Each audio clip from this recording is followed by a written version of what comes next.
Hi, everyone. Good evening.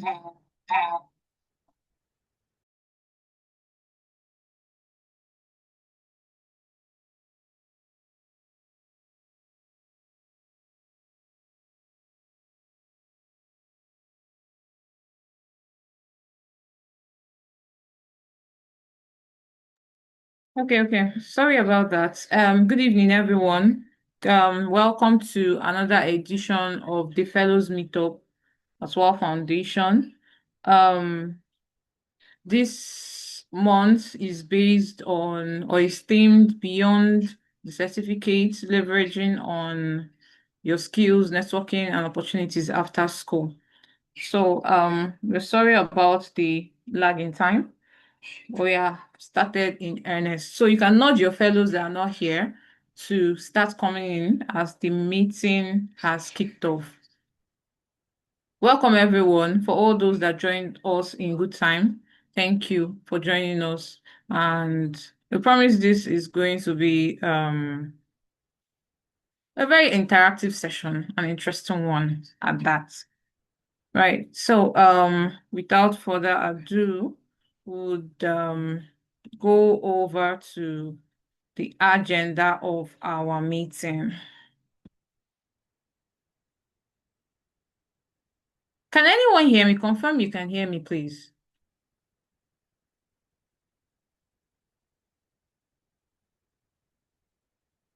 Someone can speak up. Confirm you can hear me, please.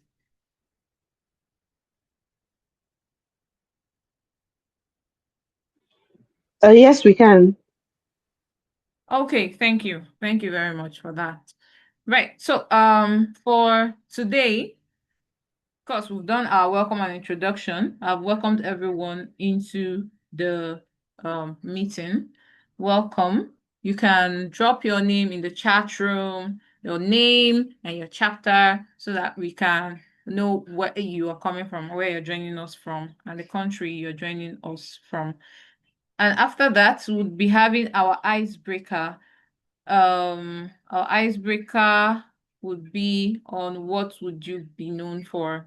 Okay, context will be added to that when we kick off in earnest. And the next will be having our facilitator speak to us on beyond the certificates, leveraging skills, networks, and opportunities after school.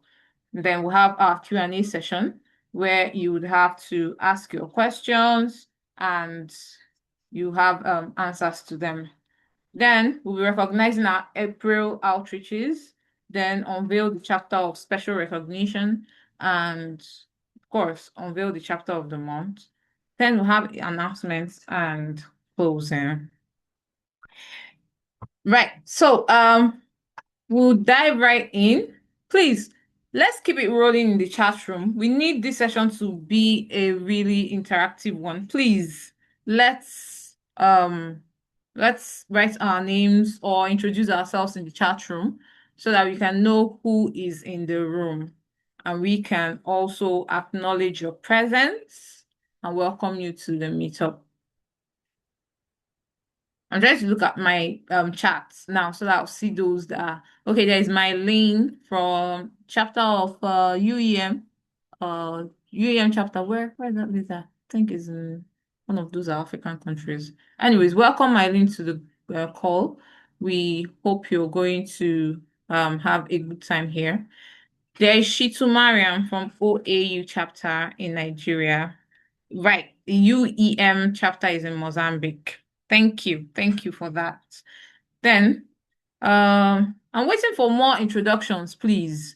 Right. There's Mojirade from OAU chapter as well in Nigeria. Please, let's introduce ourselves in the chat room. It's going to do us a lot of good. Right. So welcome everyone once again to our April Fellows Meetup, themed beyond the certificates, leveraging skills, networking, and opportunities after school. So this is actually a fellows-based session. So we threw it open to all of us who would be interested in being the facilitator for the April meetup.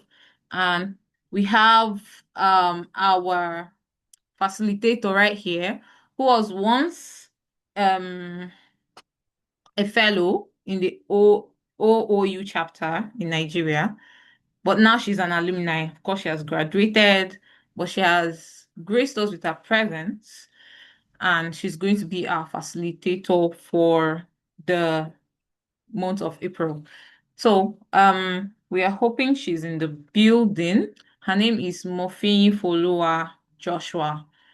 So, welcome everyone once again. While we keep introducing ourselves in the chat room, we'll just as well go further to have our icebreaker. And our icebreaker is, if school and certificates didn't exist, what would you be known for?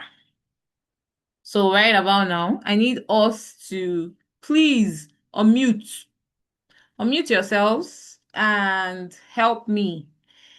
Tell me, if schools and certificates didn't really exist, what would you be known for? If there were no schools and there were no certificates, what would you be known for? What is that thing that could make you stand out of the crowd? So where I am Lillian, I am saying I am a chemical engineer by profession, and that is because I went to school to acquire that degree.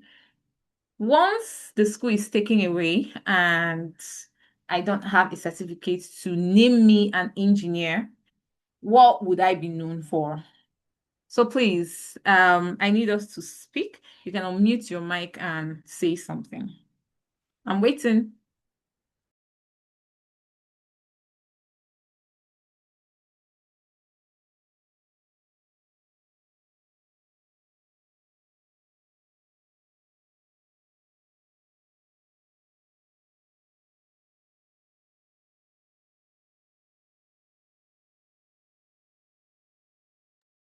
Please, this is an icebreaker. We need us to be active right now. Please, please, please, please, let's be active.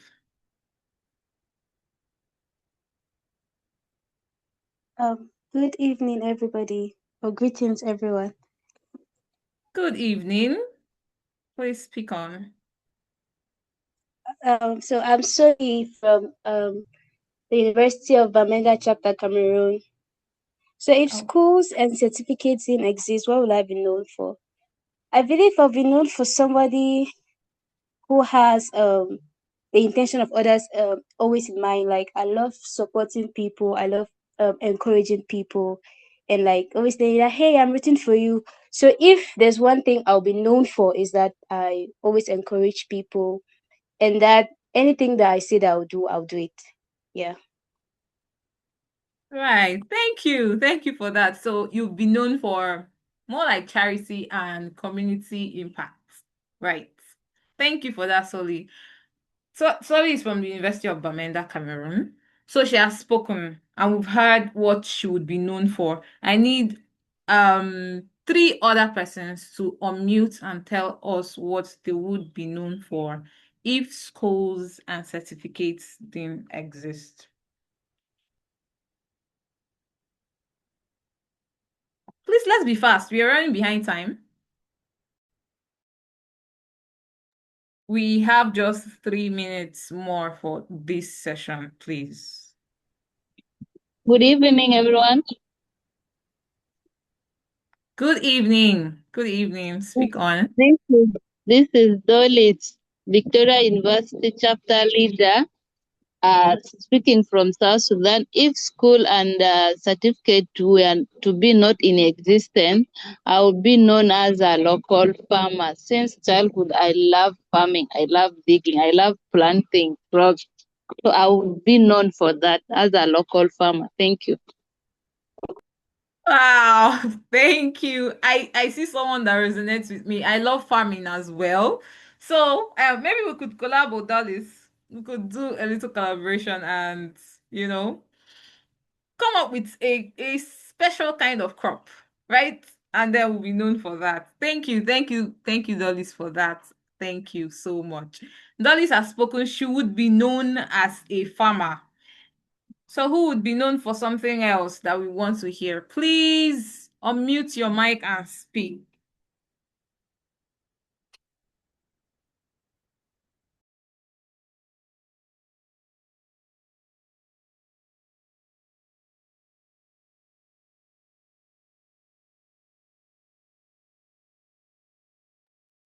Who else is speaking? I'm going to call names now because I need us to be very active. We just come on this meetup and we just come, probably even join the call, keep our phones at the place, and then we just disappear. So I'm going to be calling names. Lauren. Lauren is a name that I just got my attention. Lauren, please speak. What would you be known for if schools and certificates didn't exist? Yes, good evening, everyone. Good My name evening. is Lorraine. I'm from DRC, from the Université Catholique du Graben in Butembo. So, I'm sorry for my delay. I didn't catch the question. If you can explain me what we are doing now. So we're asking if Mm, schools and certificates did not exist, if there were no schools to name you, what are you studying in school again? please. What are you studying in school? I'm in pharmacy. Pharmacy, right. So Yeah. if there were no schools and there are no certificates to name you a pharmacist, what would you be known for? If school did not exist, I think I could be known as a person who motivated others. I think I am a good motivator. Wow, nice. Yeah. So, Lauren says she's going to be a good motivator. That Yeah. sounds brilliant. Thank you. Thank you, Lauren. You Right. are Thank you welcome. everyone for joining in our icebreaker. All the persons that spoke, really appreciate that you speak. And we need more of this energy in our subsequent meetups. Please, let's always unmute and speak. Nobody is after anybody right here. We are one. I mean, we are a foundation. WAAW Foundation. We are a family. So please, let's always be active. Once something is being said, once you have a question, raise your hand. You have the floor to always speak at any time. So please, let's all be active. Don't just stay muted all the meeting long. It doesn't it's not so good. It doesn't make the meeting interesting. It bores everyone away. So please, let's always try to be active. So without further much ado, we're going to be bringing in our facilitator for today. So our facilitator for today is Mofiyinfoluwa Joshua. So Mofiyinfoluwa Joshua is a 2021 WAAW Foundation Scholarship recipient. So she received a scholarship from WAAW Foundation way back in 2021 and a graduate of Electrical and Electronics Engineering. She served as the pioneer chapter lead of the Olabisi Onabanjo University CES STEM chapter. Her journey in STEM has grown into a strong advocacy for increased female representation in the field, alongside her work as a volunteer STEM educator, teaching young learners through practical hands-on approaches. She's currently a 2025 Robotics and Artificial Intelligence Nigeria RAIN scholar, where she's building expertise in robot development and automation with a focus on embedded systems. Beyond engineering, she is a creative non-fiction writer and published poet, blending technical depth with expressive storytelling. Right. So this is not all about Mofiyinfoluwa. She's everything here and more. And we're going to be listening to her right now because she has lots of things to, you know, show us today, talk to us about being a graduate, how to navigate through beyond our certificates. Mofiyinfoluwa, you have the floor now.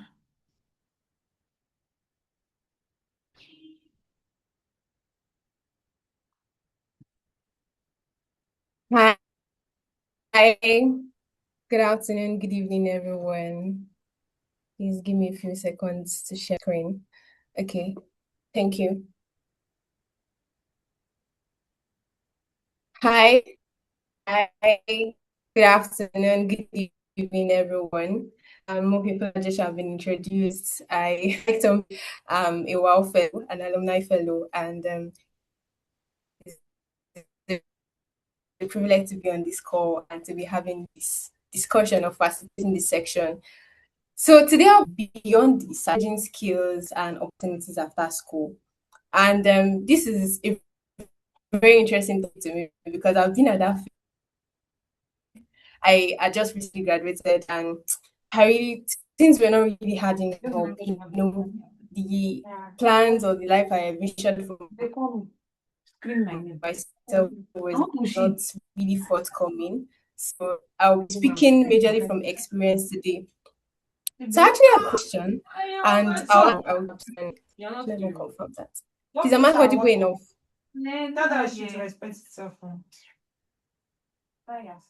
Am I audible enough? I can hear some. Yes, I can hear you though. Okay, thank you. So before I proceed with today's section, I have a question to ask.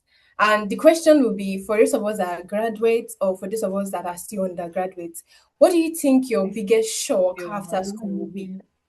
I would like to see our comments in the comment section. And let's be snappy about it because the person speaking. I'm the one with her slide. What you just have to be also be next slide. He will say it aloud. She might say it because of course she's done with this slide. She wants the next slide to come up. Please, someone is not muted and it's a little bit of a distraction for me right now. Okay, I'm not seeing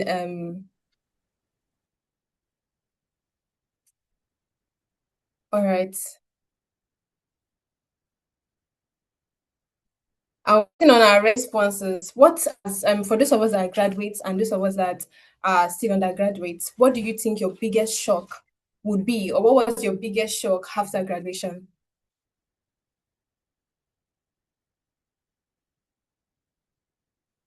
I'm not getting responses. Okay, someone said it won't be a shock, but more of a reality to the situation around the lack of jobs. Yeah. Any other person? Any other contribution or any other opinion as to the question I asked?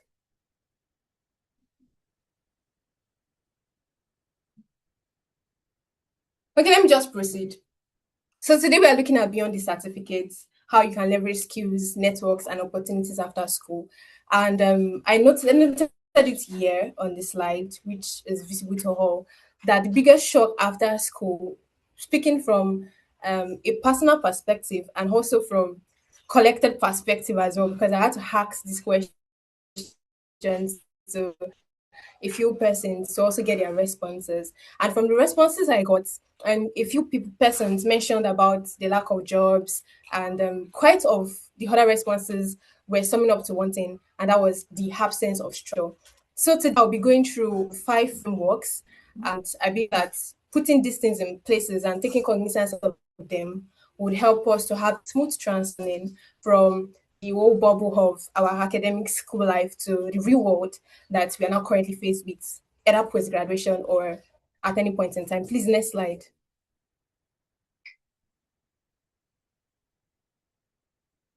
Next slide, please. So that's basically the shift because as a recent graduate now, for those of us that are probably on the call and have graduated, as a recent graduate, you are moving from school bubble. In school, you had structures, you had classes, you had deadlines, you had examinations. You just had a whole lot of things that kept you in check.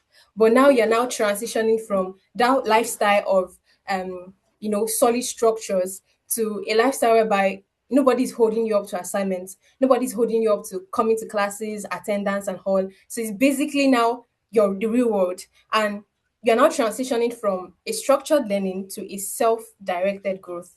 But how do you now put in place certain structures that will help you transition better, or how do you put in certain structures that will help you have an amazing experience as a graduate? So let's look into this.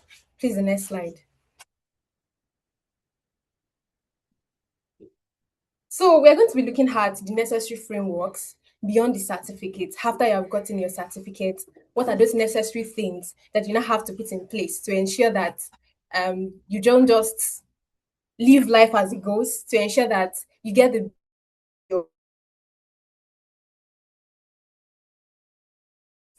experience going forward.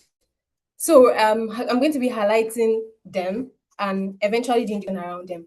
Also, there is structure. The first necessary framework that you need after you have graduated school, you now have the certificate. The first thing is structure. The second thing will be skills. The third is visibility. The fourth is network and opportunities. Then the last one is a growth mindset. These things are very necessary after graduation. Even there are things that you can even implement for those of us. So for those people that are still undergraduate, these are things you can even implement right from your undergraduate days. You begin to put in structures together. The icebreaker we had earlier, and the question that was asked that if there are no schools or certificates, what will you be known for? Because a lot of people had graduated and they eventually just found out that their whole life was revolved around school. The relationships they had, their activities, their engagement, everything was all around school, and basically just like what do I do with my life right now, or where do I go from here? So these are necessary structures. Like I said, even when you are still in school, you can start putting them in place, and even after graduation, they are very necessary frameworks to thrive in a world. I said here that to thrive in a world after school, you need an holistic approach built on these five interconnected pillars. And as we proceed in this section, we see how they flow into each other and how interconnected they are. Please, the next slide. So let's look at structure. Now, I stated earlier that once you graduate from school, nobody's holding you up to anything. You don't have classes. You might even have no reasons to wake up early as usual, except if it had already been a habit that you had integrated into yourself, that had been a lifestyle to you. So now you have to put in structure. You cannot live your life to chance. You cannot, just do things as they are. Sometimes a lot of people subscribe, especially graduates, and who don't have a defined purpose for themselves after school. They begin to subscribe to things that are not really purposeful. Sometimes you just feel like, what am I doing with my life? And I have seen a lot of after I finish, so let me just briefly say this. A lot of comments on our WhatsApp platform, our group chats, where persons were just saying they were just being sent on errands, they were not really doing anything, they were waiting for NYC. For Nigerians among us, we know what NYC is. It's basically like a 1 year program where you serve your country. I don't know if this is done all around Africa. So basically, a lot of people were waiting on that because there was really nothing. They just felt like they were waking up and sleeping and waking up, and that was like a routine for them, and it was a boring, unfulfilling routine. So now the first thing is structure. You define your next phase. You are a graduate now. What do you want to do? And sometimes a lot of us have it really far fetched. Like you just are trying to look into my 5 year plan, my 10 year plan. But before that, why don't you break it into like your 3 month plan? Why don't you break it into your maybe 6 month plan? Don't really go that far. Start from where you are and begin to look at achievable things. So when you start to define your next phase, because the point I'm currently speaking on is defining your next phase. A very important thing to know is that you have to have SMART goals. And when we talk about SMART goals, SMART is an acronym whereby you're talking about the S stands for specific. For example, now, you probably just graduated now, and you need to do things, or there are a lot of things that needs to be achieved. You have to be very specific about them. Don't just leave them open-ended. You have to be specific. The M there is measurable.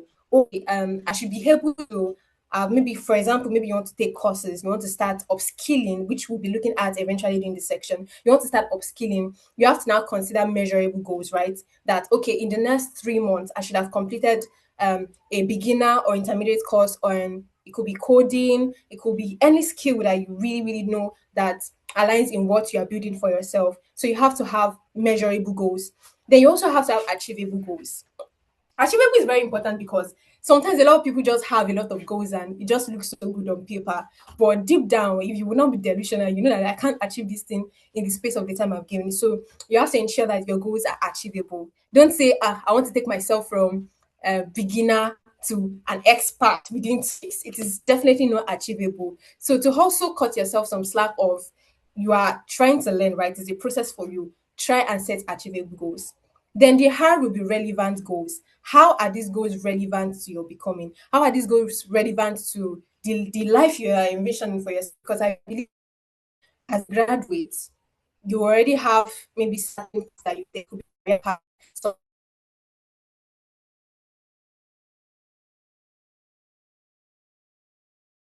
digress a little bit into another section or another field. So you have to put in relevant, you have to ensure that your goals are relevant. My goal will not be something that the T and the T is time bound. And that is why I said initially you have to give a specific timeline. If you say 5 years, 5 years is just like saying you want to eat a whole cake. Why don't you start with a chunk? Why don't you say in the next 3 months or over the course of the next 2 weeks, I want to spread these courses into I want to break these courses down and take it. So it has to be time bound. So in defining your next phase, you want to ensure that you have smart goals. The second thing now here is to build a routine. After having smart goals, you need a routine because at times, as far as I'm concerned, you could put in goals down because you're motivated at a point, but discipline is actually seen in the routine you now lay out for those particular goals. For example, you already have your specific measurable goals. You have to now create a routine. If you are trying to take yourself from a beginner to maybe an intermediate in any skill level or any skill set, you are now going to have a routine that maybe I have to like study for 2 hours, or I have to do this every day. I have to practice public speaking every day. So you have to like have a routine because it is in that discipline that you begin to see the results. It's not just in writing it down. And the last thing here, when talking about structure, is a very important thing, and that is having a support system.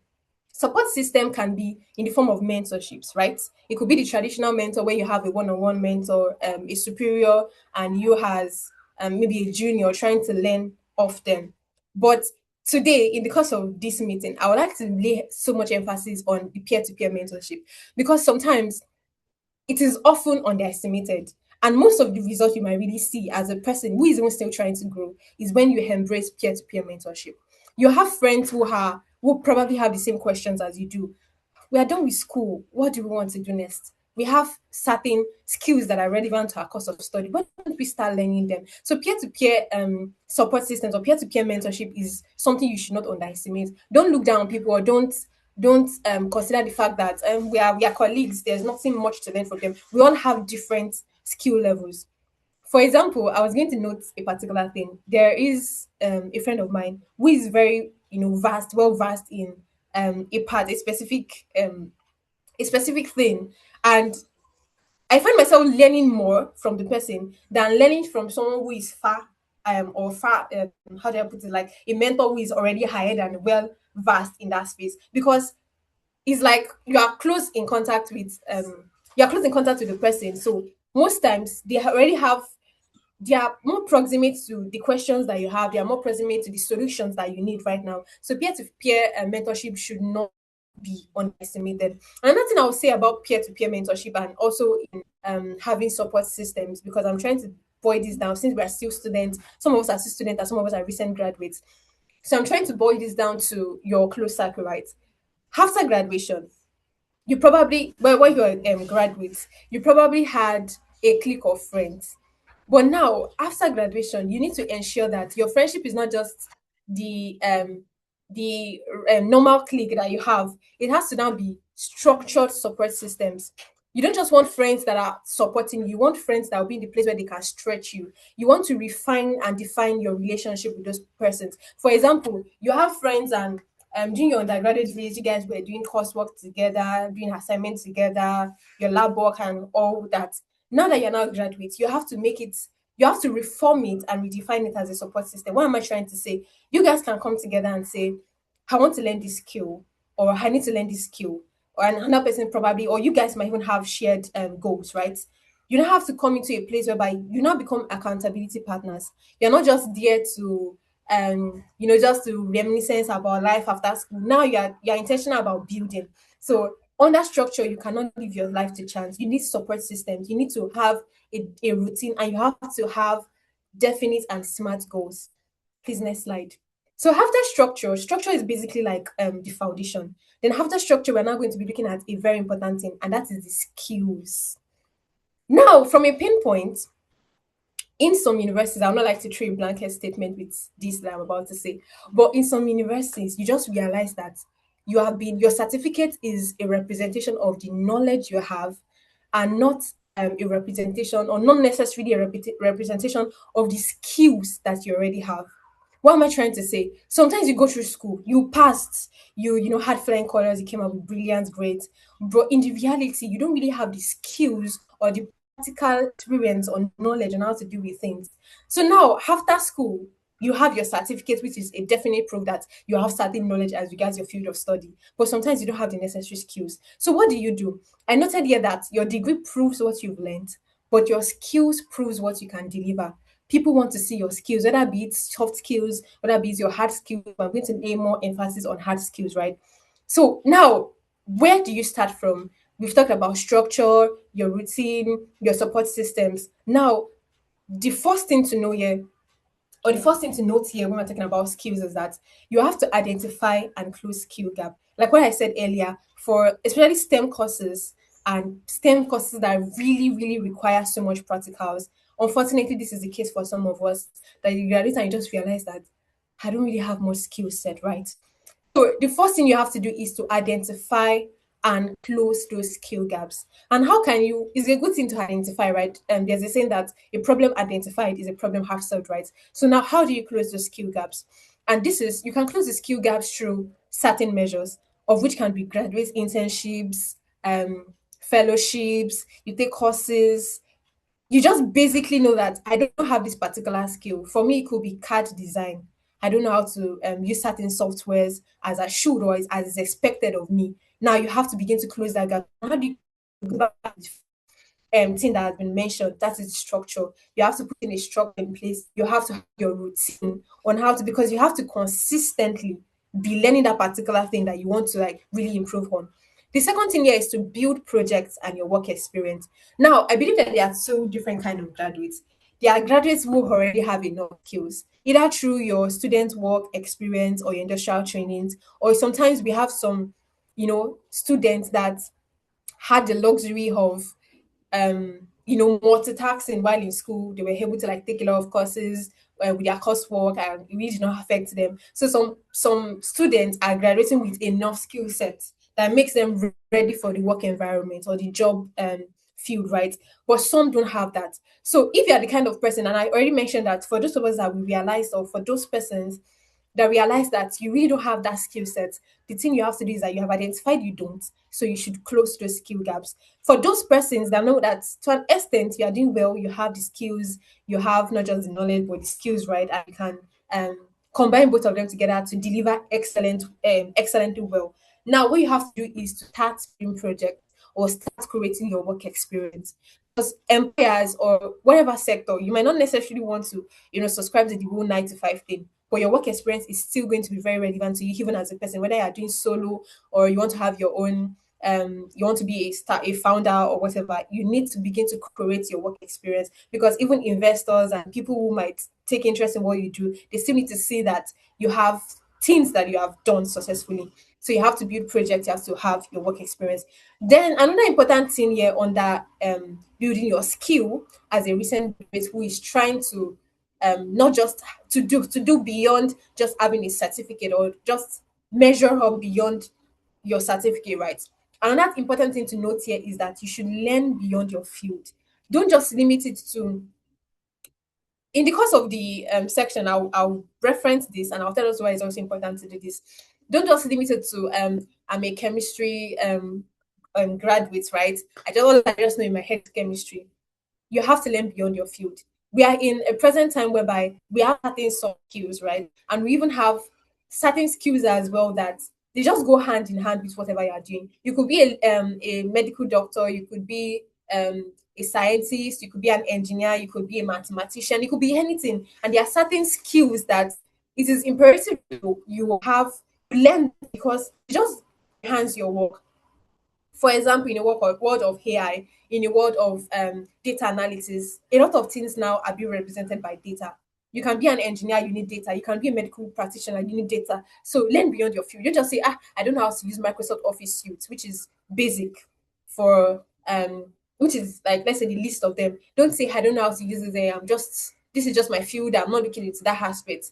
Look for things that you can also learn that somehow works hand in hand with what your current field is or what you're currently building. So don't limit your skills to just that particular field or just tailored to that particular field. You could also explore things that are going to be an added advantage, right? So the next slide, we have talked about structure, we have talked about skills. Now I want to talk about something very important. So assuming you now have the structure, you now have the skills, or you are actively trying to close the skill gap. Now you need one important thing, and that is visibility. Now, visibility is me just saying, or visibility can simply just be said as, don't just be skilled, be seen. And I'm laying so much emphasis on this because a whole lot of people, I've also been in that phase whereby I just felt like I'm building, I'm trying to build. So I really should, just let me just build. When I'm done building, I cannot come and show the world that this is what I've become or this is what I'm doing. But I just realized that I was necessarily not doing the right thing or necessarily not doing what was best for me. Let me just put it that way. So now, visibility. Let me just share a story. A few days ago, a friend came and he was, not really happy about a lot of things, and I was bothered. Like, it's weird to find you talking like this. What's going on? Are you fine? And it was like, it's fine. Then what's the problem?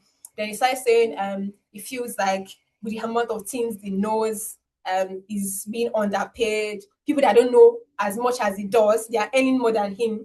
So the background story is he has also been trying to upskill. So he registered for a very popular tech certification course. And the reality to him was the facilitators that was he was not really learning anything new. Let me just put it that way. He was not really learning anything new from them. It was like all these things that I'm being taught, they are things that I already know or I could even do better. Right? So he just started saying all those things, and he just felt like with the current amount of information he has, he should be heading in, foreign currencies, he should learn foreign gigs and all. And I just thought to myself, and I just asked him, the problem now is not with the skills you don't have. The problem now is the fact that you're not visible enough. People don't know your skills. People don't know what you do. People don't know the amount, because at times people can know what you do, but they don't know the amount to which you have developed yourself. And that's because we don't even know you're growing this, we don't even know the process or how it has been with you. So that is why visibility is very important. There is a particular Bible verse I would like to reference, and I'll bring it back to this place. So the Bible verse is just, let me just paraphrase because let me just paraphrase this. So he's saying, how would people call when they don't believe, when they have not believed? And how would people believe when they have not heard? And how would people hear when it has not been preached to them? So this is basically just talking about the gospel of Christ, but we can bring it down to ourselves. How will people call upon your skills and say, oh, I really need you to do this job for me, or are you available to take this particular gig, when they have not believed? And how do they believe in what you are doing? It means you have been putting your work out there consistently. They have seen that, yes, this person has been consistent with learning or consistent with upskilling. You're not visible for us to know that. So how do we call you for gigs, or how do you come to mind when we have certain opportunities that are around the corner, which you would have been a perfect fit for? Now, how would they believe what you are doing when you have not really been spreading your gospel? You have not been spreading the gospel about the skills that you have. Even your close circles don't really know that you are really skilled in this particular thing. You're just there sitting in silence and you say, I want to be in silence. It is not ideal for you. So visibility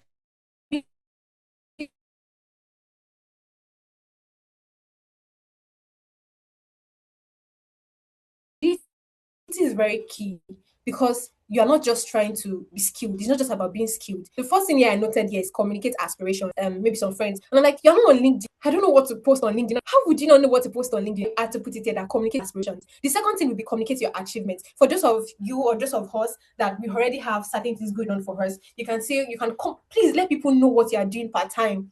It's not just being about you can be, as far as I'm concerned, you can be private. You can be a private person and you are still a visible person.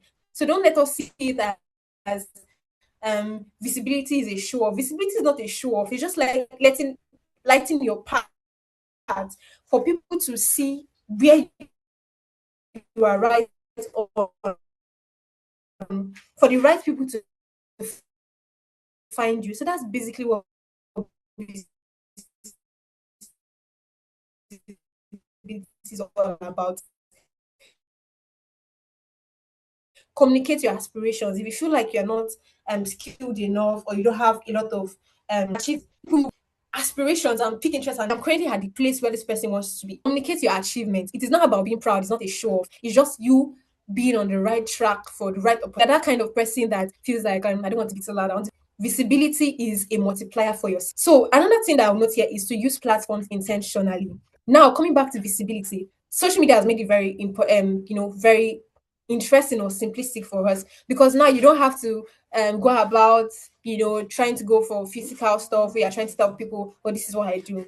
Now just communicate. LinkedIn is a very important platform, and one of the things LinkedIn was built for is to network with people and to have access to opportunities. I'll be going into that eventually during this section. So we have talked about the structure, we have talked about the skills that you need to build, and we have talked about visibility, which is very important, which is a multiplier of your skills, right? So now the next thing we'll be looking at now is now very important. And that's why I said, if we are following the section as I expect that we are, there is already a flow. From the structures, you have your routines, you're building your skill set. If you don't have the skill set, you are closing that gap, right? If you have the skill set already, you are now becoming, whether you do or not, you're already becoming visible. And like I said, visibility is in two ways. Whether you have a skill set, communicate. If you have a skill set, communicate your achievement, right? The things you've been able to do so far. If you don't have a skill set yet and you're still trying to close that gap, communicate your aspirations. Now, another important thing here is network and opportunities. And this is very important, because now that you are being visible, you can be in a space, you can be a visible person, like you're trying to you're trying so much to let people know what you do. But it could be in a wrong environment. It could be in a place whereby the people that are surrounded, or the people that you have as your close circle, or whatever, your network, they're not people that can do you any good. They're not people that can connect you with opportunities. They're not people that can connect you with opportunities. Let me just quickly put it like that. So now, why is it important to note the network and the opportunities aspect here? Is because you have visibility now. You are like I said earlier, visibility is a multiplier of your skills. Now, what is network and opportunities? Network and opportunities is an amplifier of your skills. Network and opportunities, they amplify your skill set, because if you are in the right network, if you're in the right network, you have right and timely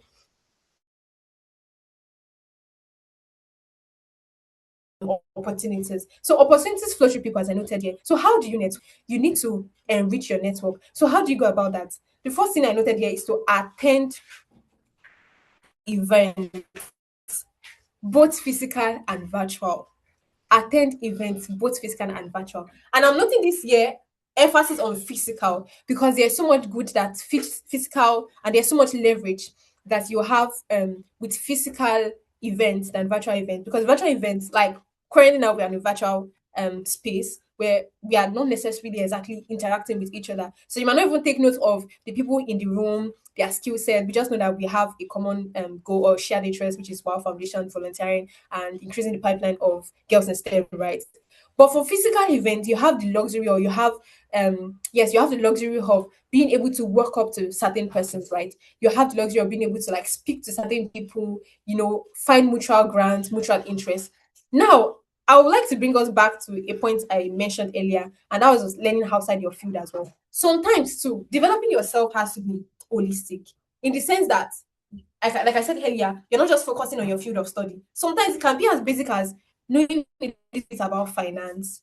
Sometimes it can be as basic as knowing a little bit about politics. And how does this now eventually play out? For example, let me give you an example. You attend maybe a physical event, and the person seated by your right side, you guys don't really have mutual grants, not yet that you have found. But you just realize that the person just mentioned something about maybe finance, and the person was talking about stocks. And we are also able to like match the frequency of that conversation to be able to like share a few things. That's a common ground. And I'm telling you that such a person to be very easy to connect with them.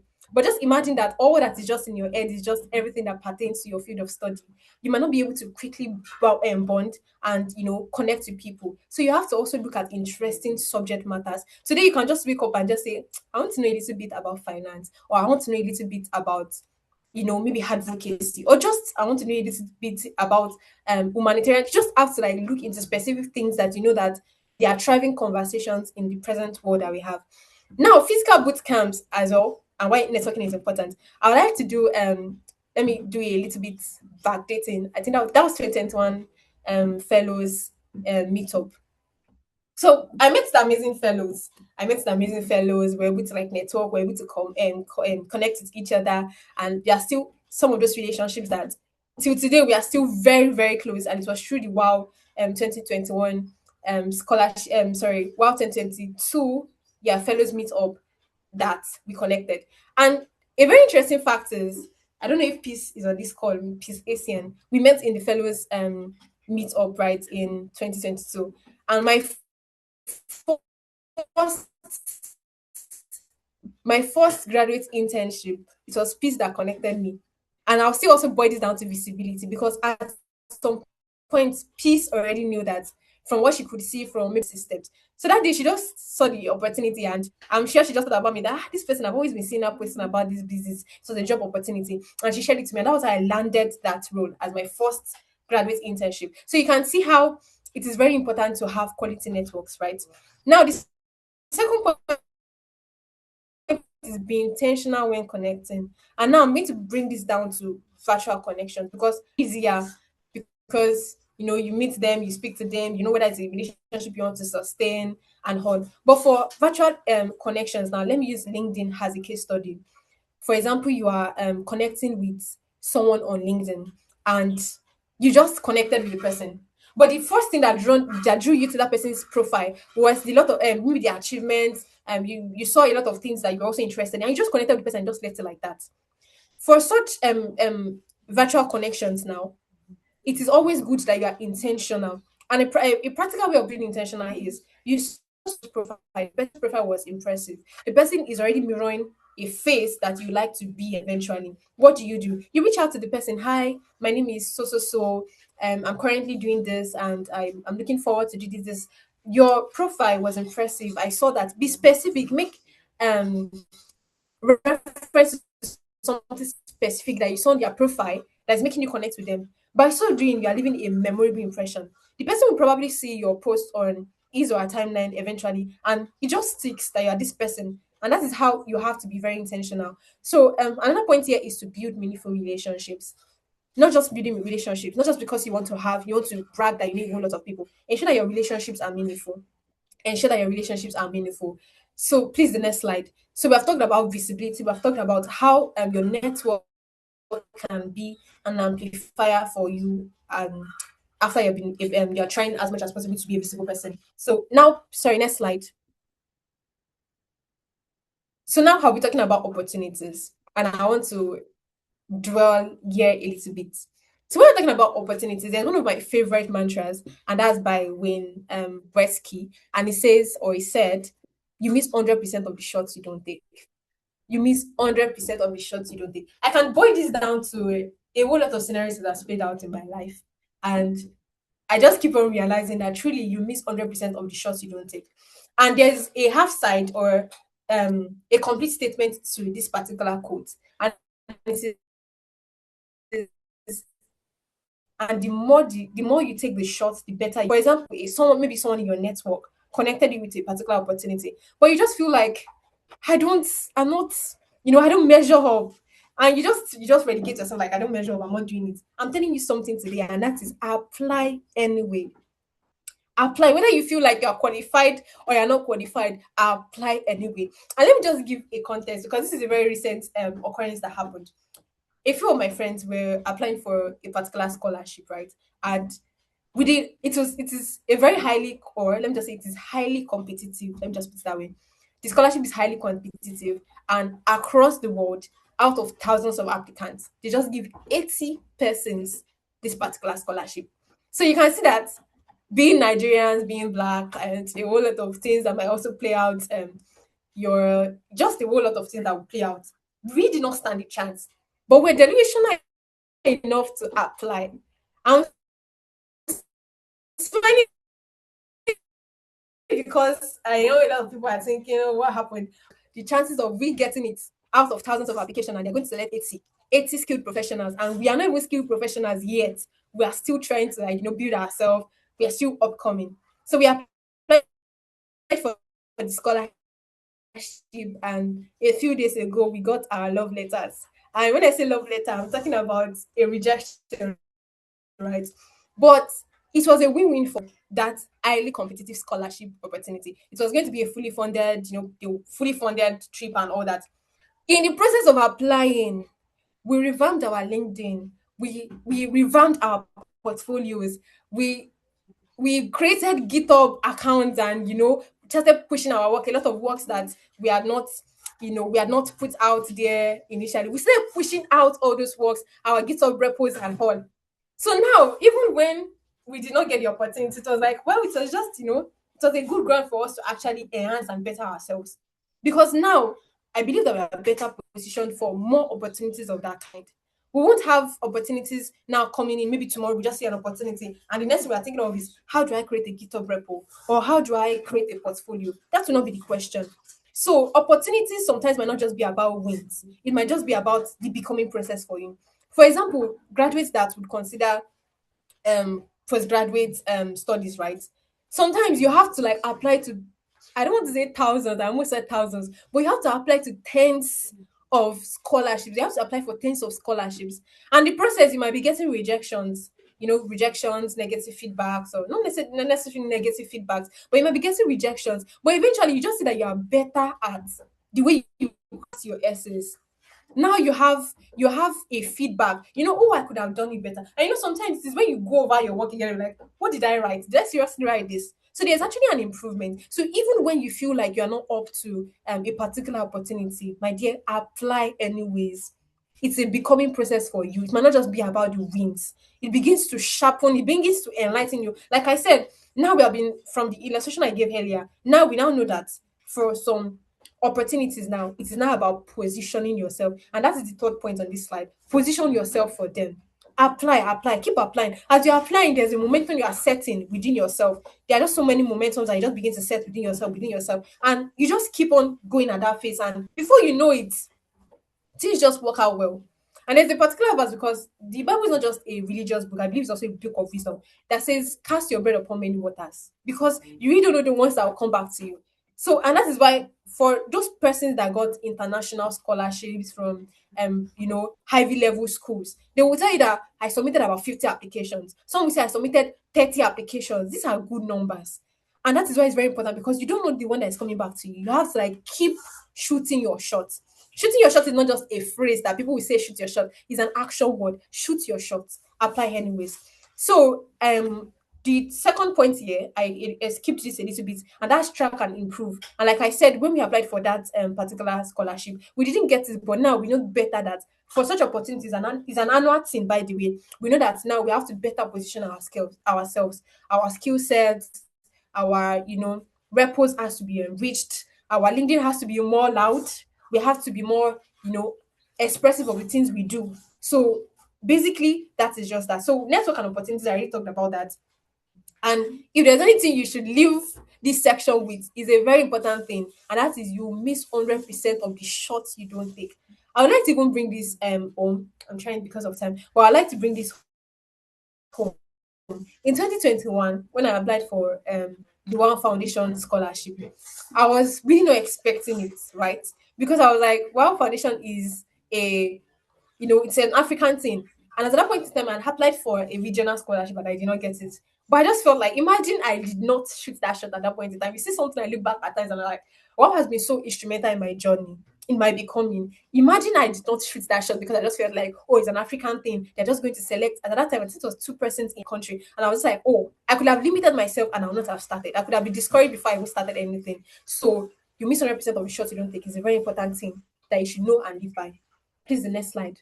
So now we've talked about visibility, and we've seen how visibility flows into your network, how it's important that you create the right network for yourself to get better opportunities and timely opportunities, and how your network will be able to know that this is a particular thing of interest because you are visible. They know what you are doing. You're not just trying to like build a secret, or you're not just trying to like do something that everybody doesn't know about because you're not trying to be loud or you're not trying to show off, right? So now another very important thing, which is the bedrock of how we have discussed. We have discussed structure, we have discussed skill, we have discussed visibility, we have discussed network and opportunities. Now, a very important thing is the growth mindset. The growth mindset is it's your orientation to things or your perspective to things. You don't see things, for example, now you graduated from university and you just feel like I don't have skills. You will not just stop at I don't have skills. A growth mindset kind of person will take it as a challenge to upskill, will take it as a challenge to close those gaps. So that is what growth mindset is basically. You're not just saying, you're not just looking at limitations, you're not just looking at difficulties. In fact, you take difficulties as a process where you get to even become better. Some people see things and they just feel like, oh, I'm really not. And even talking about opportunities as well, it takes growth mindset to actually apply for opportunities. Because as far as I'm concerned, you could discourage yourself before you even apply. You could just be like, oh, they would select me anyways, and you just sit down there like that. So growth mindset is very important because your mindset determines your ceiling before your skills do. What does this mean? There's a phrase that people say the sky is your starting point. Some people say the sky is their limit. Some people see the sky as their starting point. So growth mindset is very important because even before your skill has relegated you or disqualified you, sometimes it's just your mindset. Somebody that has a growth mindset and doesn't have skills will be able to upskill. But someone that doesn't have a growth mindset and doesn't have skills, the person will probably just be there and just start singing of how the university system is, quack, is whack, it's not effective. I've been through school, they did not teach us anything. But now that you're out of school, what are you now doing? How are you trying to close that gap? How are you trying to actively learn, continuously put structures that just contributes to your career, contributes to the person that or the life that you set for yourself? Now, the second thing, the first thing here, when we're talking about growth mindset, is to be optimistic. Be optimistic. Don't always see challenges as things that you have to back down. Don't see challenges that way. There's a particular saying that you leap over, that when you see walls, you leap over them. When you see troops, you run through them. When you see mountains, you could break them or crush them. So growth mindset doesn't just make you stop at, oh, it's a mountain, I'm not doing it again. It doesn't make you say, oh, it's a troop, I'm not fighting the war. You run through a troop. It's not you saying, oh, there are walls I cannot jump. You leap over them. Growth mindset, you don't see anything as impossible. And that is very important. Now, another thing is to keep evolving. Don't stop at where the university dropped you at. Don't stop at the particular the particular knowledge base that you just have. Like, don't stop like that. Keep evolving, keep growing. Growth is, and there's a very important thing to note is that anytime a system takes a particular course of action, let me just put it that way, it is a state of change. So for you to keep evolving, you have to keep taking particular actions because it just transforms you and just refines and just helps you become a better version of yourself. Then the last point here is to paint positive mental pictures. Paint positive mental pictures. And this is important because it just kind of fuels you up in a way. See yourself, becoming, for example, I'm maybe a medical practitioner. I see myself becoming one of the top maybe 5% or top 1%. In fact, I said 5%. Why? Top 1% that is able to do a particular maybe complex medical procedure. And what happens? There's a particular saying in the Bible that says that a man in his heart, so he is. So what are you doing to yourself? You are expanding your mind. I know I said earlier that your mindset determines your ceiling before your skills do. So paint mental pictures. I'm a woman in STEM, and this is the course of this is my career track, or this is the niche I want to go to. I want to sit down with myself and paint positive mental pictures as a woman whose name will be known for great things. So paint more positive mental pictures. It helps you to grow because somehow you have painted the picture and you are trying to grow to match that level. So that is basically what growth mindset is. And please, next slide. So don't have a fixed mindset. On the contrary, a fixed mindset is you just see difficulties and they're just difficulties. You just see you know see circumstances and you're like, oh, I can't deal with this. I don't like stress. I don't, that's a fixed mindset, and this is not ideal for our growth, and this is not ideal for someone who wants to go beyond just having a certificate and a knowledge base, to someone who wants to actually position themselves for opportunities, right? So now it's very important to note that to build structures, you have to build structures, right? You have to embrace visibility, and you have to position yourself for opportunities. So I'd like to reiterate the flow of what I've been discussing so far. We are talking about, as a graduate, beyond the certificate, what do you do next with your life? The first thing is to set structures of learning. It could be mentorships, it could even be for your postgrads, it could even be, and for someone who wants to go for your postgrad, you're probably looking into structures in how you could on your research skills. So just basically set structures. Aside from setting structures, documenting them, making them smart goals, ensure that you make a routine out of it, because that's discipline. Motivation will not carry you, it can just carry you a day or two. Discipline is what sets you in motion. So set structures. The second one is now skill based, right? If you're someone who feels like to an extent you already have enough skills, please don't loud your achievements. Let people know. Don't It's not a show off, like I said. It's not you trying to say I want to be in the spotlight. It's just trying to shine a light on your path so that people, the right people, can find you, can locate you. So if you already have a skill set as a recent graduate or another graduate, let people know of your achievements. Be on LinkedIn, be loud on LinkedIn. You don't have to even necessarily be loud, but let it be. LinkedIn is like your online portfolio. As far as I'm concerned, a lot of opportunities these days, they will ask you for your LinkedIn profile. They're definitely doing a check. If it didn't matter, they will not ask. So for someone now who feels like, oh, I don't have the necessary skills or whatever it might be, then that is where you now comes that you now have to like communicate you have to bridge the skill gap. And for when it now comes to visibility, you now have to like communicate your aspirations. The other part might be communicating the achievement. And I also believe that everyone have achievements and to a certain degree, right? So communicate your aspirations, communicate your achievements. Now you have visibility to a good amount. You now have to be very intentional about creating your network. You have to be sure that you have intentional people in your circle, people that know what you do, and people. And there's a very interesting thing about LinkedIn. I would like to end on this note. The way LinkedIn was created, or the way LinkedIn was built, is on the principle of a 6 degree connection. And this is basically saying that the person that you feel like, oh, this is the highest person I could reach, or the this is the most resourceful person, or this is the highest person, or top player in my field. LinkedIn has so much created our network to enable us to be 6 steps away from them. So the idea is, somebody that knows somebody that knows somebody that knows somebody that knows that person. It is that simple. I also want to. I remember there was a particular time I was trying to like a little bit transition, even though I changed my mind. I was trying to transition into one of the, or I'll say the largest tech company in Africa, right? And it was just three. I knew a friend, and his fiance's sister knew the manager. And so just basically because I remember having that conversation with him, I was like, oh, my fiance's sister is this, and I could connect you. And that's how sometimes networking happens. You just have to be loud about what you want, your aspirations, and even your achievements. So now, if all you have or after you graduate is your certificate, you will eventually be outpaced by people who build skills, visibility, and the right networks. So basically, this is all I'm saying, and I hope we take actionable points from this meeting and we better ourselves, even as undergraduates and recent graduates that are trying to go beyond where their current level is and trying to own their skills generally. Thank you. Wow. Just wow. Please, virtual claps should go on. Drum rolls, virtual claps. Please, let's keep it going. She did justice to our theme. Thank you so much, Foluwa, for this very exquisite session. I mean, I just came back to reflect on things. And I'm going to share this with us.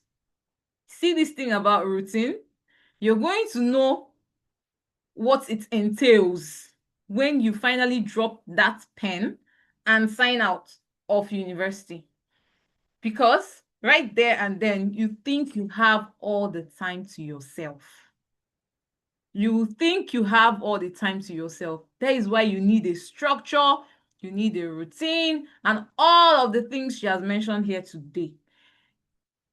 I firsthand have experienced such things. The first 1 month, 2 months of your graduation, you might not feel it. But if you're someone that loves productivity, right? You're going to feel it after the 3rd month. You would ask yourself, what am I doing with my life? At that point in time, you'd understand that it's not all about graduating from school. It's not all about signing out, making noise, convocating, and it's not all about that. It's much more than that. So if I were you, I'm going to really look at this topic and pick a lot of salient points and apply them to my life. Visibility is another thing. Visibility is another thing. You don't just talk about things that you do or skills that you hold without showing it off to the world.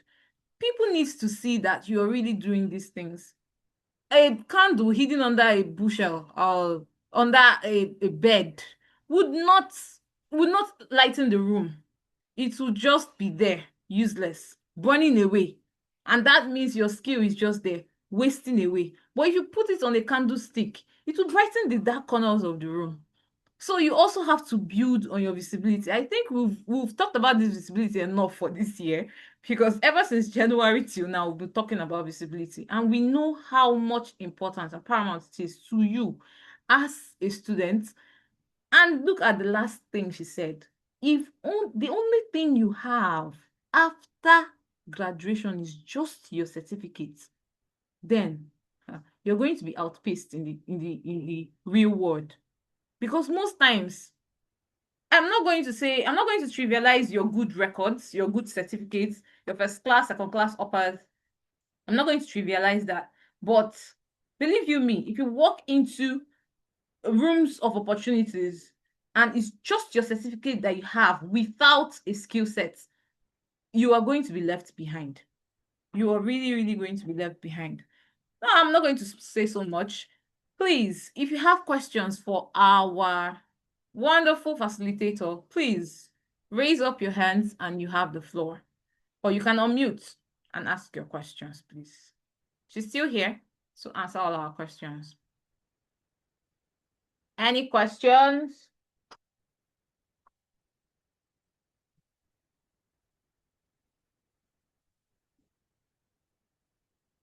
No one is speaking.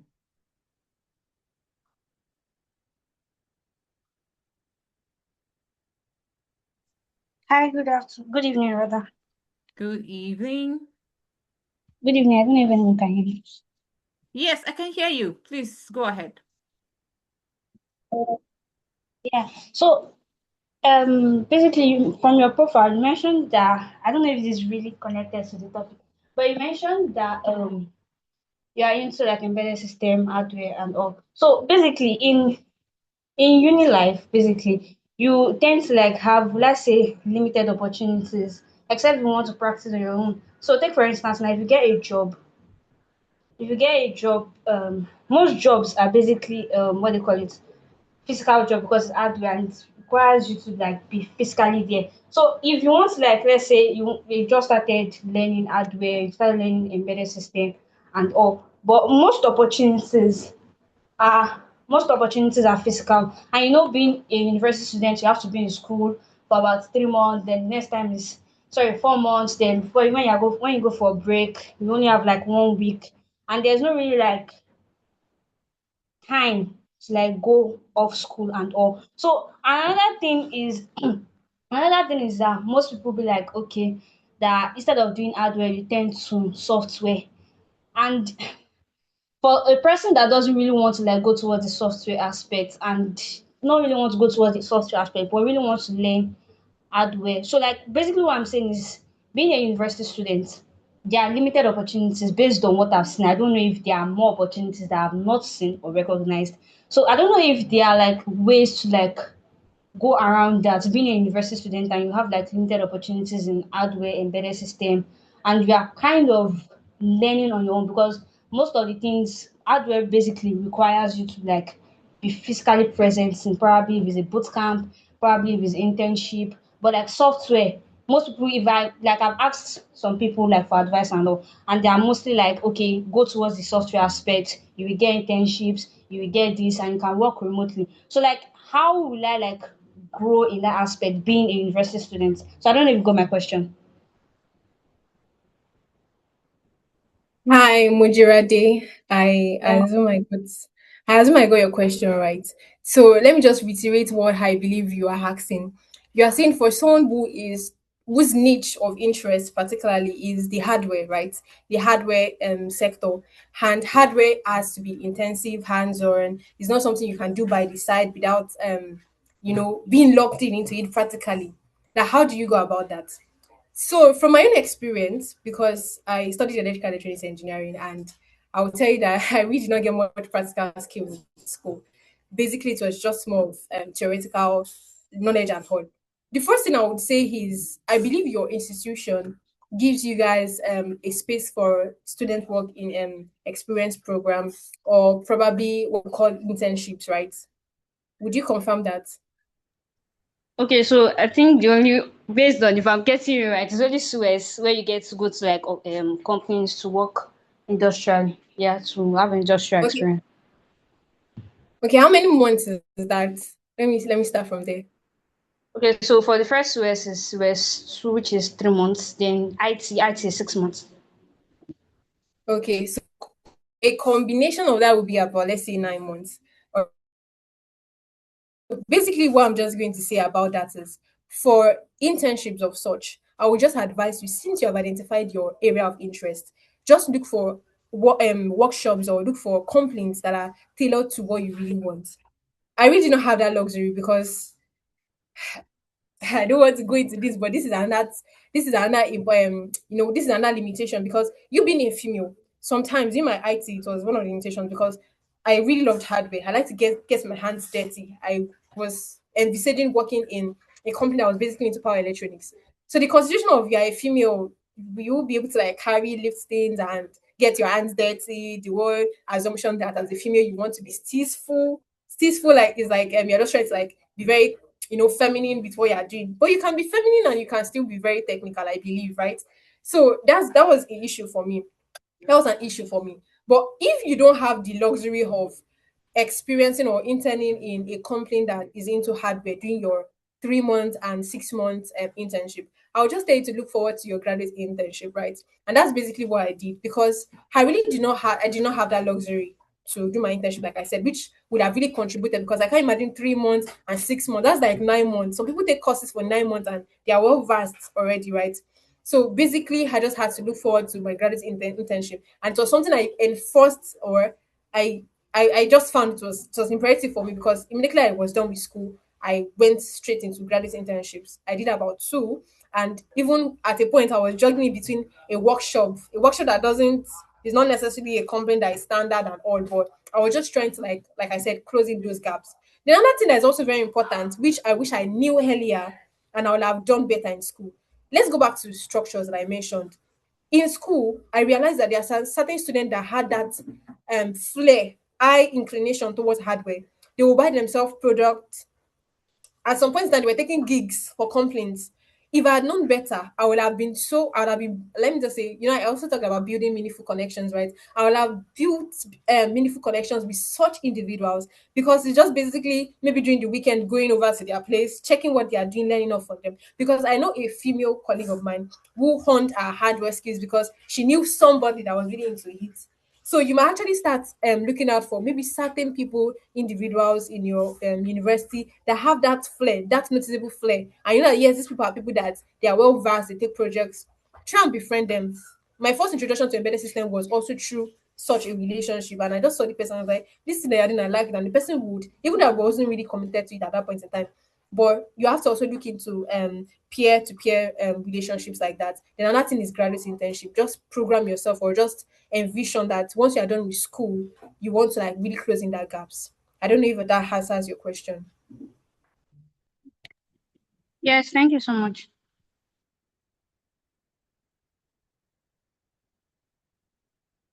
Okay.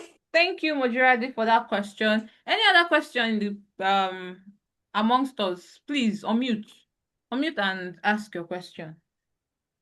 We don't have much time. If you have questions, please be fast, very snappy about it.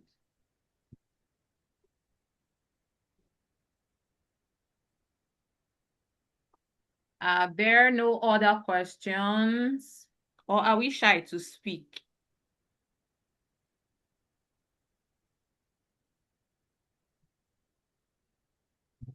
Please, let's unmute and ask our questions. So this is once in a lifetime kind of thing. After now, there is no April Meetup 2026 again.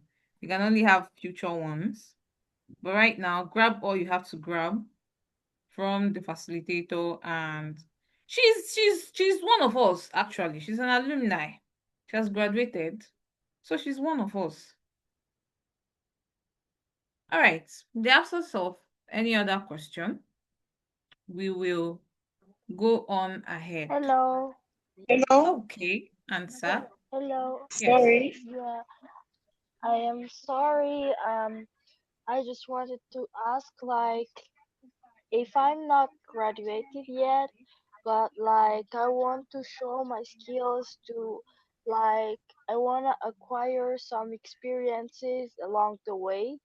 And how can I do that? Because like in workstations, they are always taking graduate people, and even for like simple jobs, they are like, I require that you already have done 3 years in university. So if I'm still on my first year, how can I acquire experience and show my skill to other people?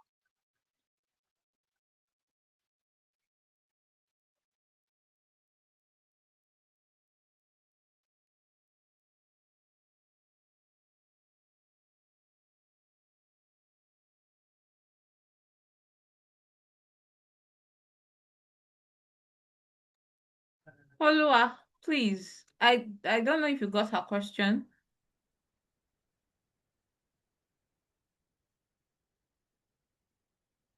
Are you still there?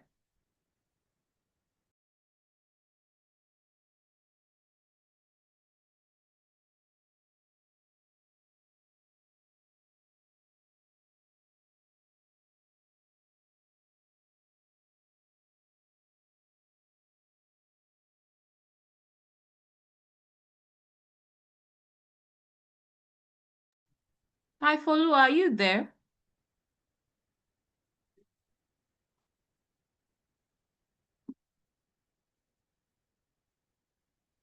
Okay, I am guessing network is disturbing our facilitator. Answer, please. Can you repeat the question again? I might just have an answer for you. Okay, so I was asking, like, if I'm still on my first year and still not graduated, how can I acquire some experience and show my skills to other people? Okay, so that's quite simple. You're still in your first year and you still have lots of years before you graduate from school. All you have to do is look within yourself and find out what resonates properly with you. What skills do you think that you can take up now and you would find passion in it, and even go as far as making a profession out of that passion for yourself? Then what you have to do is go online, read it up, know what it's all about, and then you start using your social media platforms. She said something, I'm going to reiterate from what she said. If you are not already having a skill, make your intentions known. It will drag attention to yourself. It will make people of like minds, people that are already made in that field, which you want to delve into, come for you. And she mentioned platforms like LinkedIn. You can just make your intentions known. Hi everyone, I'm about to go into embedded systems. Any insights for me? People will come to your comment box and say something that might be beneficial for you, and you can pick it up from there, and then you start building yourself.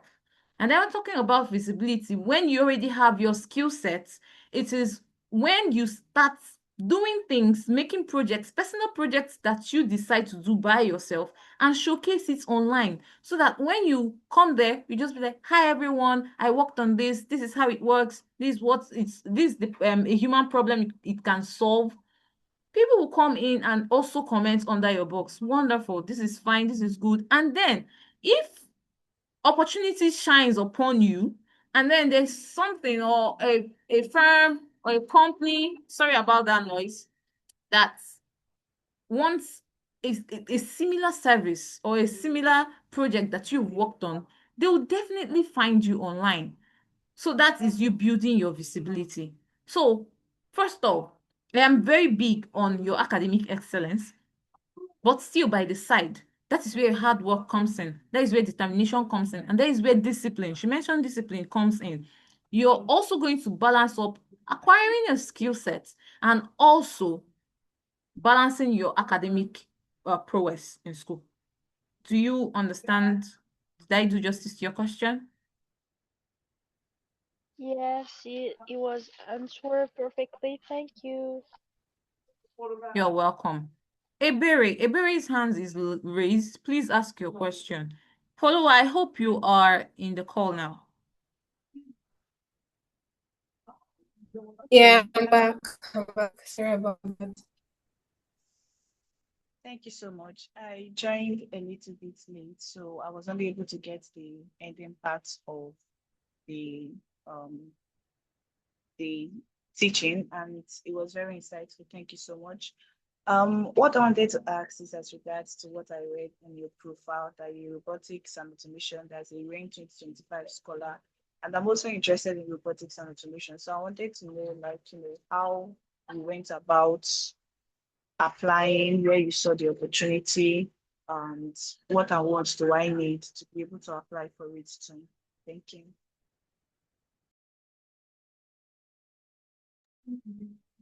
Okay, I think I have someone who has the same interest as I do.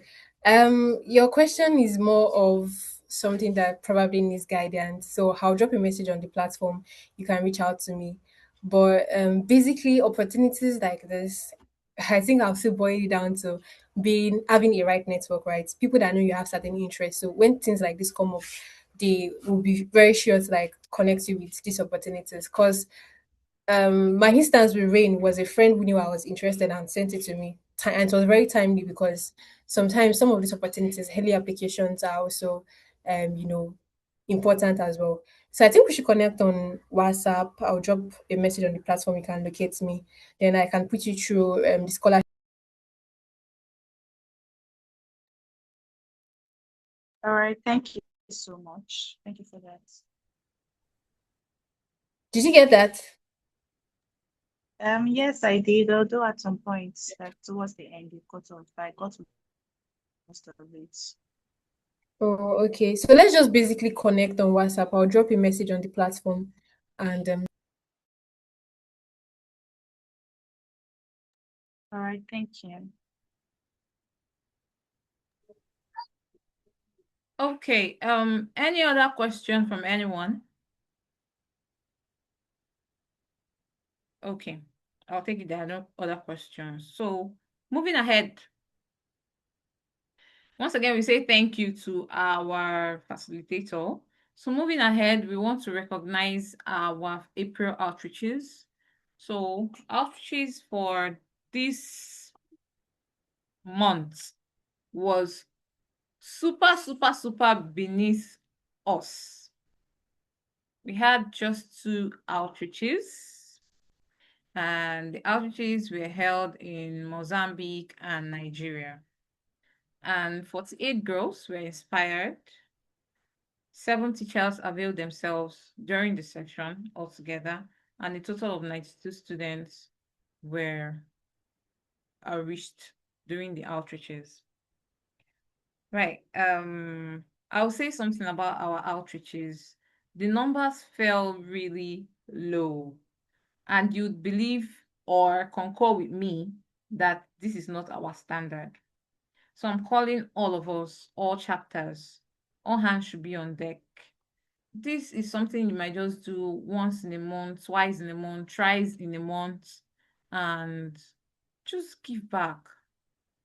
Be passionate about what we do at WAAW Foundation, because it's not just a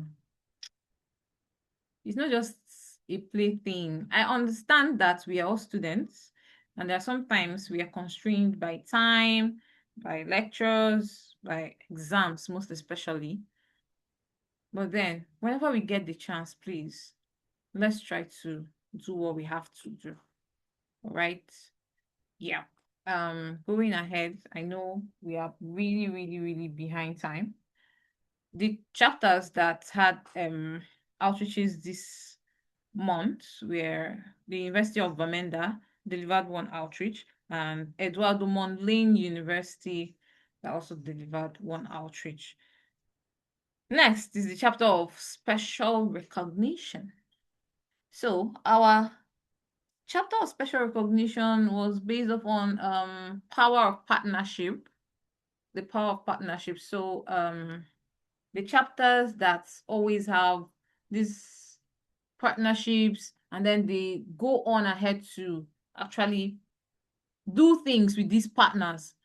There are so many associations, foundation organizations in your school that you can watch out for. If you have an area of shared interest, you can harness that. You can take advantage of that, liaise with these organizations, with these small groups, and have outreaches with them. It is very, very, very welcome at WAAW Foundation. And so to that, the chapter with the power of partnership spotlight is the Federal University of Technology, Owerri, Nigeria. So this chapter actually partners with IEEE. They also partnered with Tech for Stars group at a certain time. So they actually have partners that they liaise with, they go on partnership with, and they go for outreaches together. So we give it up for them, and we want to recognize them specially this month for having that power of partnership. They have always kept this record, not today, like right from time. So we just wanted to use this opportunity to recognize them, especially for that. And then the time we are all looking for, unveiling the chapter of the month. And our chapter of the month for April centered on still partnerships. We were going to look out for chapters that partnered with some organizations, some groups, had outreaches, and reported all those outreaches. So we are hoping to get the chapter of the month from your reports. And then if your report reflects you having outreaches with some partners or other groups aside WAAW Foundation, then you'll be having a chance to actually win this chapter of the month. And so our chapter of the month goes to, we don't know. We don't know yet. So right, we are just at the 25th of April, and we want to give a fair square or a fair ground for everyone to compete. So we have 5 days more to go for the month of April. And we believe that anything can happen within these days. Any chapter can pull off the greatest stunt of all times, permit me to use that word, and then give us a really resounding partnership kind of outreach. And then would announce that chapter before the end of the month for the chapter of the month. Right. So I'm going to be handing over to my colleague, Helga, to handle our reminders and announcements. Helga, you have the floor. Hello, everyone. Good evening. This is Helga, the programs intern at WAAW Foundation, and I'll just be dropping a few announcements that we have and that we need you fellows to know. I hope you can hear me. Okay, so okay, that's beautiful. For the first announcement, there is an important adjustment that has been added to outreach reporting, which is 2 videos, a video of yourself and a video of the fellow describing the outreach. So first, the video of yourself, you describe what you spoke and what happened during the outreach. And for the second video, it's a video of a girl that was impacted during the outreach, and she says what impacted her. So please always remember this and take these videos so that you can add them to your report. Then kindly ensure, please, that all outreaches are reported. We are begging you. It's not a big deal to report your outreach immediately after the outreach. So we are begging, please report those outreaches. And these reports contribute to the review and the selection processes of chapter of the month. So we are really pleading on you to report your outreaches. If it is difficult for the chapter lead, you can tell one of your fellows to take up the role of specifically reporting outreaches. Then our main fellows meetup theme is Mastercard Foundation Scholars Program Info Session. And this session is going to help us with information about the Mastercard Scholarship Program, the application process, the opportunities available. So we are hoping to see those that want to apply for scholarships, both at the undergraduate and the graduate level. Mastercard offers those scholarships. So please do well to attend, mark your calendars. And there is a call for integration and participation of fellows. So we want to be integrating our fellows in activities at management level, activities like managing the fellows groups for the weeks, or even being a facilitator, like our alumni was a facilitator today at the fellows meetup session. So please, we would like you to stay alert, read the announcements that are sent to the group so that you'll be aware, and if an opportunity comes up, you can step into the role. Then for our chapter of the month, the theme is going to be Teachers Engagement Excellence Award.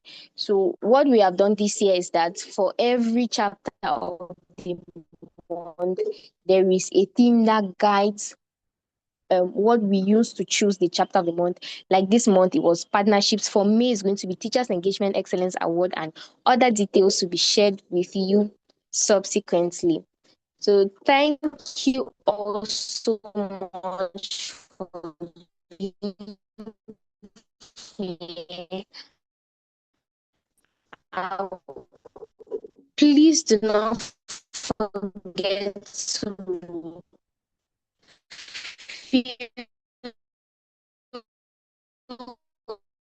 to complete the feedback.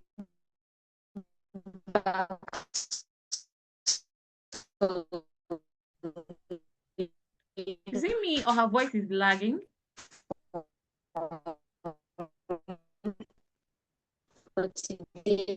It's the same here as well. You can find the link on that year.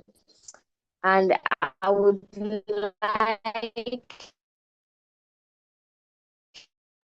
Okay, Helga, if you can hear me, you can stop speaking now.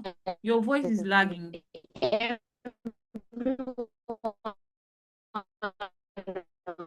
Was to switch on.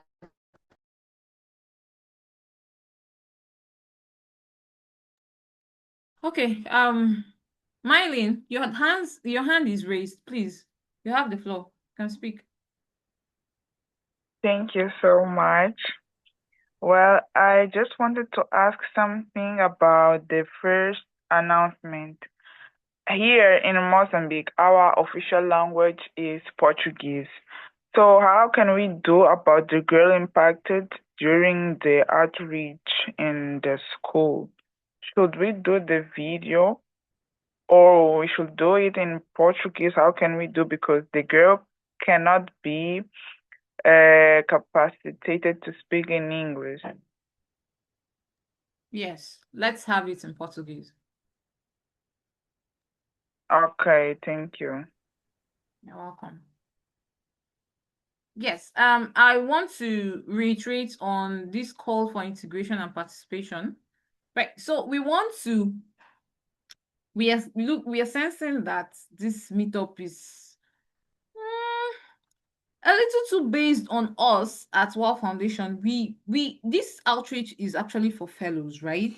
We don't want it to be all about us all the time. We just want you to be involved actively. So even if you're not going to be willing to do anything, I will come to your DM and make a request of you. So we'll be needing fellows that might host this thing I'm doing now. One of our fellows will have to do it. You have to welcome our facilitator. You would have to, don't worry, we will prepare the slide over here. All we just need to do is get in touch with you, prepare you for the session, and then when you come in for the session, just dress properly with your very fine face and just put on your video and do everything that I have done today, ushering in the facilitator, calling out the outreaches for the month, and all those things we do in our fellows meetup, right? So we would have the slots for a host. What I'm doing now is me hosting this meeting. And then we might also have a slot for the announcer, just what Helga did right now, so that we'll take turns. We will not rest in just one chapter, and it will not rest in just one country. You would have to mingle, just network. We talked about networking today. All the time we'll be talking about networking. So you're going to be meeting up with someone different from another country, and you guys have to collaborate to make sure our fellows meetup is a success. I am tired of asking us to volunteer to be this one, volunteer to be that one. I know we rolled out a form or a request for someone to actually be a facilitator for us today, but nobody responded. So when I come with my appeal, I know you're not going to turn me down. So I'll take it upon myself to come to your DM and ask you in a very polite way, a very sweet way that you cannot turn me down. And then we'll have you come up on board, be our host, be our announcer, be anything in between. You can even be, there might be a break-in where you also have to just say something, probably usher in another partner into the, it's all going to be on you, guys. We need you to be active. We need to see you. This meetup is for you, not for us at WAAW Foundation. We actually organize these things for you. So expect me anytime in your DM. All right? All right, people? I hope we are hearing me. You're going to expect me anytime. I might just start from South Sudan, or start from Rwanda, or start from Cameroon, or start from Zimbabwe, or even Mozambique. Who knows? But just expect me every month in your DM. I will lay down my request. If you're up to it, please accept. If you're not up to it, I'm not going to coerce you into doing what you don't want to do, but it will be a pleasure if you would indulge me. All right. Thank you, everyone. Let's take our virtual snapshots before we go off now. Please open up your videos so that I can see all our beautiful faces, please. I am waiting.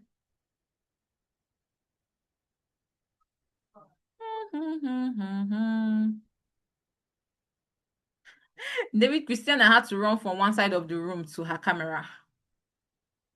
Okay, nice. I am seeing very beautiful faces here. I can see Ebere. Hi, Ebere. Hi, Mylene. Such a cute girl. Hi, Christiana. Wow. All of us, we are just, ooh. Okay, see my own face. I'm not looking so bad.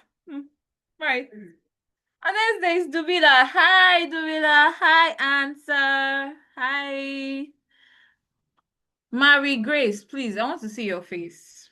Ebere, I want to see your face. Esther Onifade, I want to see your face. Nice. Hi, Mary.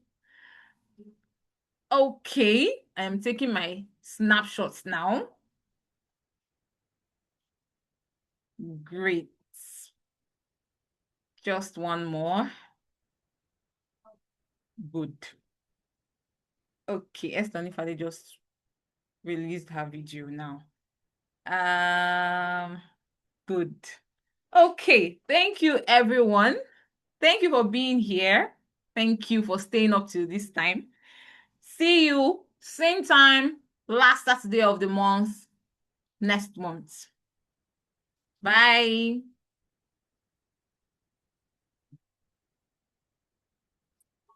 Bye, everyone. Bye, everyone.